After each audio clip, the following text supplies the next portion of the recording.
Next operator है relational operators, उसको हम कंपैरिजन ऑपरेटर ऐसे ही बोलते हैं। कंपैरिजन मतलब आपको कम से कम दो वेरिएबल के बीच में आपको क्या करना है, कंपैरिजन करना है। तो कंपैरिजन करने के लिए आपको इफ ब्लॉक का यूज करना है। ओके, जो भी आपको ट्रू एंड फॉल्स फॉर्मेट में आपको आउटपुट डिस्प्ले करना है तो उसके लिए आपको क्या करना है, इफ ब्लॉक का यूज करना है। जैसे कि मुझे कंपैरिजन करना है तो if a greater than b, इस तरीके से हम क्या कर सकते हैं, ब्लॉक डिफाइन कर सकते हैं।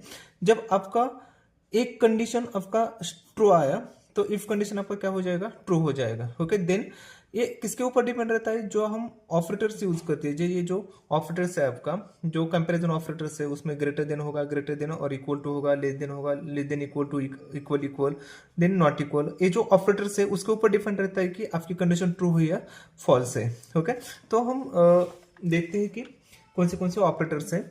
तो यहाँ एक चार्ट हमने क्रिएट कर दिया।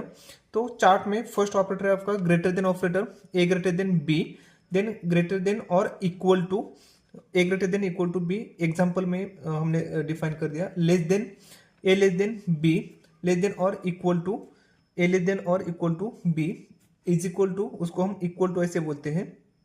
Then A equal to B, not equal, not equal A, not equal to B. Okay, अब ये जो ऑपरेटर्स है उसकी रिक्वायरमेंट क्या रहती है, आपको ट्रू एंड फॉल्स फॉर्मेट में आपको क्या करना है, उसका आउटपुट डिस्प्ले करना है। तो ट्रू और फॉल्स फॉर्मेट में आपको आउटपुट डिस्प्ले करने के लिए आपको जो इफ ब्लॉक्स है उसका यूज करना है। तो उसमें दो साइड्स रहती है, एक साइड्स रहती है आपकी लेफ्ट साइड रहते हैं और सेकंड रहते हैं राइट साइड। तो ग्रेटर देन ऑपरेटर में लेफ्ट वैल्यू ग्रेटर होनी चाहिए राइट वैल्यू से। ओके, देन ग्रेटर देन और इक्वल टू में लेफ्ट एंड राइट वैल्यू है। लेफ्ट वैल्यू एक तो आपकी ग्रेटर होनी चाहिए, नहीं तो इक्वल होनी चाहिए राइट वैल्यू से। ओके, तो तभी आपकी कंडीशन क्या हो जाएगी, ट्रू हो जाएगी। Okay, than less than, less than में लेफ्ट वैल्यू स्मॉल होनी चाहिए राइट वैल्यू से। ओके, मतलब राइट की वैल्यू क्या होनी चाहिए आपके, ग्रेटर होनी चाहिए। और लेस देन और इक्वल टू में लेफ्ट की वैल्यू स्मॉल होनी चाहिए, लेस होनी चाहिए राइट वैल्यू से। तो राइट की वैल्यू आपकी ग्रेटर और इक्वल टू होनी चाहिए। Okay, than equal equal, left and right की वैल्यू क्या होनी चाहिए आपकी, सेम होनी चाहिए। और नॉट इक्वल में लेफ्ट और राइट की वैल्यू आपकी सेम नहीं होनी चाहिए, तभी आपका आउटपुट होगा वो ट्रू आएगा। ओके, तो फिर से एक बार बताता हूं, ग्रेटर देन ऑपरेटर में लेफ्ट वैल्यू आपको आपकी ग्रेटर होनी चाहिए, ग्रेटर देन और इक्वल टू में लेफ्ट वैल्यू आपकी ग्रेटर देन होनी चाहिए, नहीं तो कम से कम इक्वल होनी चाहिए राइट वैल्यू से, तभी कंडीशन आपकी ट्रू हो जाएगी। देन लेस देन में लेफ्ट वैल्यू आपकी स्मॉल होनी चाहिए राइट वैल्यू से, लेस देन और इक्वल टू में लेफ्ट वैल्यू स्मॉल होनी चाहिए, नहीं तो कम से कम इक्वल होनी चाहिए राइट वैल्यू से, तभी आपकी कंडीशन ट्रू हो जाएगी। इक्वल में left and right, okay, both values required same, दोनों ही वैल्यू लेफ्ट एंड राइट की वैल्यू क्या होनी चाहिए आपकी, सेम होनी चाहिए। देन नॉट इक्वल में left and right value same नहीं होनी चाहिए।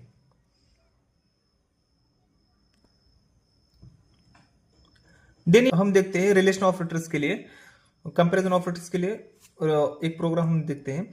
फर्स्ट लाइन हमने लिखी है hash include iostream dot h, hash include conio dot h, then आपकी मेन मेथड रहेगी। उसके बाद हमने दो वेरिएबल्स डिफाइन कर दिया, ए वेरिएबल को 10 वैल्यू आसान कर दी, बी वेरिएबल को 5 वैल्यू आसान कर दी। देन आपका क्लियर स्क्रीन का CLR फंक्शन हमने डिफाइन कर दिया।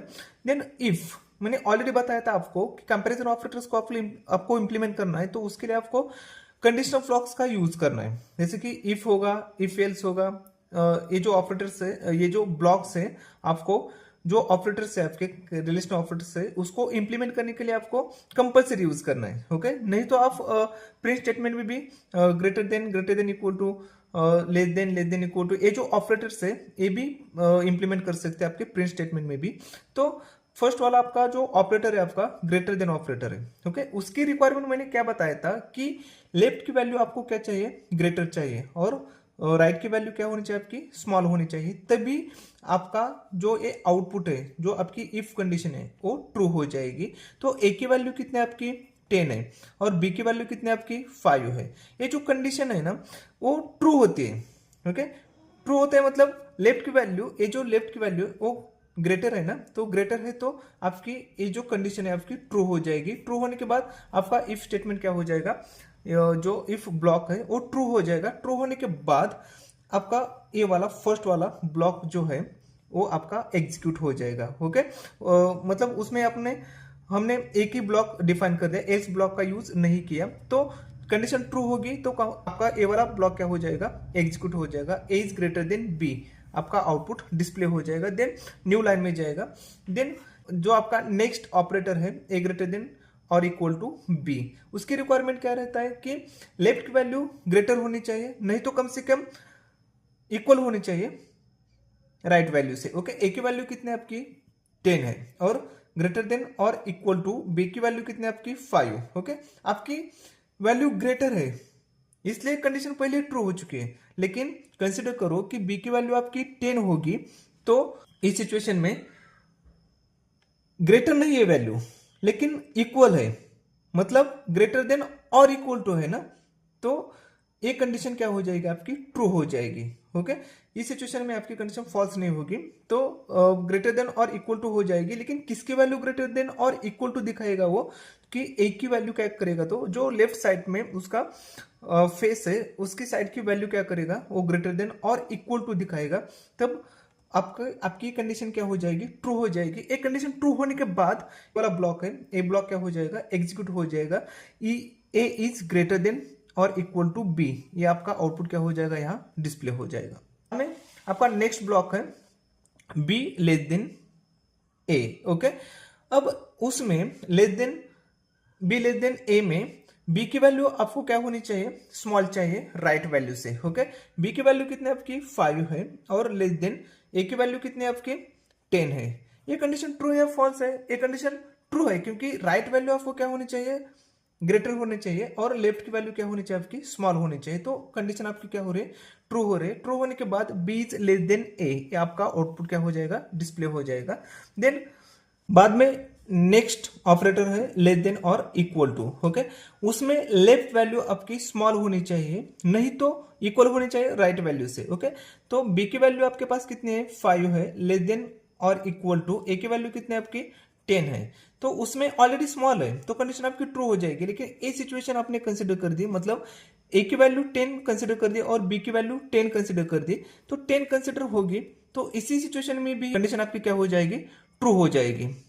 हाँ समझ में। ओके, तो इफ कंडीशन आपकी क्या हो जाएगी, यहाँ ट्रू हो जाएगी। ट्रू होने के बाद बी इज लेस देन और इक्वल टू ए, आपका आउटपुट क्या हो जाएगा, यहाँ डिस्प्ले हो जाएगा। ओके, आपका जो नेक्स्ट ब्लॉक है ए इक्वल टू 10। ओके, ये जो इक्वल ऑपरेटर हमने यूज कर दिया, इज इक्वल टू ऑपरेटर यहाँ यूज कर दिया, उसकी रिक्वायरमेंट क्या है, लेफ्ट और राइट की वैल्यू क्या होनी चाहिए आपकी सेम होनी चाहिए। ए की वैल्यू क्या है हमारे 10 है और कंपैरिजन किसके साथ कर रहे हैं हम, 10 से कंपैरिजन कर रहे हैं, तो एक कंडीशन आपकी क्या हो जाएगी, ट्रू हो जाएगी। उसकी रिक्वायरमेंट क्या थी कि बोथ वैल्यू रिक्वायर्ड सेम, दोनों वैल्यू लेफ्ट एंड राइट की क्या होनी चाहिए आपकी सेम होनी चाहिए। तो इफ कंडीशन आपकी ट्रू हो जाएगी, ट्रू होने के बाद ए इज इक्वल टू 10, ऐसा आपका आउटपुट क्या हो जाएगा, यहाँ डिस्प्ले हो जाएगा।